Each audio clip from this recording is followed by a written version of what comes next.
Hello नमस्कार. घरच्या घरी कंपोस्ट कसे तयार करायचे. कंपोस्ट बिन जो आहे तो आपली कलरची बादली घ्यायची, त्याला सगळे छिद्र करायचे खालून वरून, हवा पास व्हावी म्हणून.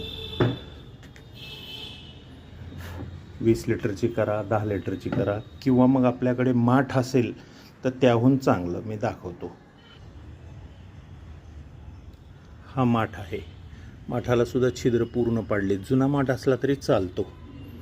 एक्सेस पाणी झालेलं पूर्ण खाली जातं. माठातही करू शकता, बकेटमध्येही करू शकता. आता आपण बकेटामध्ये काय काय टाकायचं आणि कसं टाकायचं आपण ते पाहूत. सर्वप्रथम जे आहे नारळाच्या शेंड्या टाकून द्यायच्या. शेंड्या, नारळाच्या शेंड्या झाल्यानंतर त्यामध्ये पुठ्ठा असतो आपला कार्डबोर्डचा, तो पुठ्ठ्याचे तुकडे बारीक करून घ्यायचे, ते टाकायचे. ते सुद्धा यूजमध्ये येतात, नाही तर आपण फेकून देतो पार्सल आलेलं. फक्त त्याच्यावरची जी चिकटपट्टी आहे ती आपल्याला काढून टाकावं लागेल, कारण प्लास्टिक जिरत नाही. त्याच्यानंतर थोडा झाडाचा पालापाचोळा, कोणत्याही झाडाचा, ओला असो वाळला असो. वाळला असेल तर लवकर होईल. हे ओला आहे माझ्याकडे आणि वाळला पण आहे, तोही दाखवतो.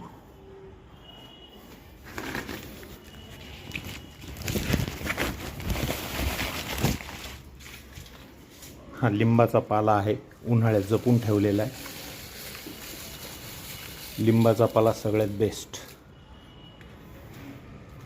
त्यानंतर काय करायचं, घरात उरलेलं जे काही आहे शिळं अन्न ते टाकता येतं आपल्याला. हे खिचडी आहे, भात. हा भात थोडासा धुवून घ्यायचा. ऊन दिलं, वाळवलं तर थोडंसं 2-3 तास, म्हणजे याच्यातलं जे पाण्याचं प्रमाण आहे ते कमी होऊन जातं. भात याच्यामध्ये असं टाकू शकता. बाहेर कुठे टाकायची गरज नाही. हे सुद्धा छान खत तयार होतं. भातानंतर आहे आता आपले पोहे उरलेले. पोहेसुद्धा धुवून घ्यायचे, कारण तेलाचं प्रमाण असतं. पोहेसुद्धा धुवून घ्यायचे. किंवा आपल्याकडं भाजी उरलेली असेल एखादी तर तीसुद्धा स्वच्छ पाण्याने धुवून घ्यायची आणि फोडी वगैरे टाकायच्या त्याच्यामध्ये. त्यानंतर काय करायचं, पोळी जी असेल ती वाळलेली पोळी असेल शिळी, थोडीशी क्रश करून टाकायची हे अशी, म्हणजे जेणेकरून आपलं खरकट घराच्या बाहेर जाणार नाही. त्यानंतर थोड्याशा खारोड्या आहेत खराब झालेल्या, त्यासुद्धा मी टाकतो. त्याच्यानंतर मका जो असतो भुट्टा, तो सुद्धा आपण टाकू शकतो. त्याची पानं काढलेली.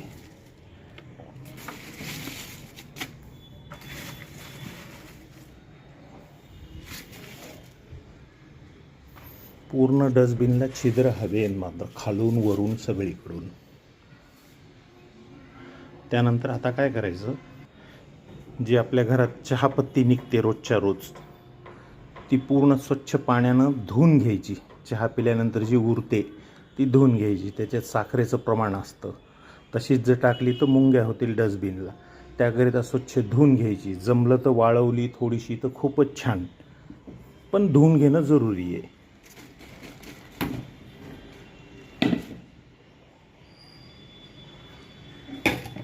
त्यानंतर आपली झाडाखालची माती घ्यायची. कोणतीही माती चालते झाडाखालची, जीवाणू असतात त्याच्यात.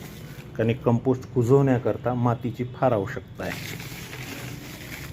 2-3 थराला माती टाकणं जरुरी आहे थोडी.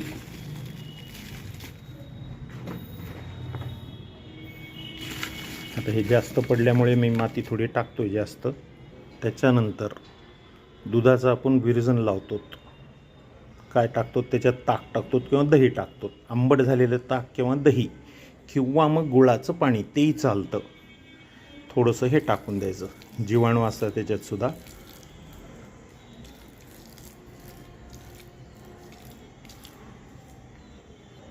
त्यानंतर आपलं जे आहे कंपोस्ट बिन, तर सावलीत वर ठेवायचं आहे, उन्हात ठेवायचं नाही.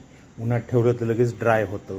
आणि जर कंपोस्टमध्ये जर का ओलं झालं, अळ्या झाल्या आळ्या झाल्या तर घाबरण्यासारखं काही कारण नाही. आळ्या जीवाणू असतात त्या कुजवण्याकरताच असतात आळ्या. तर त्यासाठी जास्त जर पाणी झालं तर त्यासाठी आपल्याला रद्दी पेपर जो आहे तोही टाकता येतो. हा पेपरचा रद्दी पेपर त्यानं पाणी शोषून घेतं, हे टाकू शकता एखादा थर. दुसऱ्या दिवशी मग पुन्हा त्याच्यात किचन वेस्टचा भाजीपाला वगैरे तेही टाकू शकता. पण ताक एकदा टाकलेलं आहे, काही गरज नाही. त्याच्यानंतर पाणीसुद्धा टाकायची गरज नाही. 8 ते 10 दिवसानंतर हलवीत राहायचं. बकेट पूर्ण भरली, बकेट भरल्यानंतर तशीच एका साईडला ठेवून द्यायची. मग पुन्हा दुसरी बकेट घ्यायची किंवा माठ घ्यायचा. ठीक आहे. ह्याच्यामध्ये देवाची फुले वगैरे निर्माल्य तेही आपण टाकू शकतो. आता माझं कंपोस्ट झालेलं आहे जुनं, ते दाखवतो.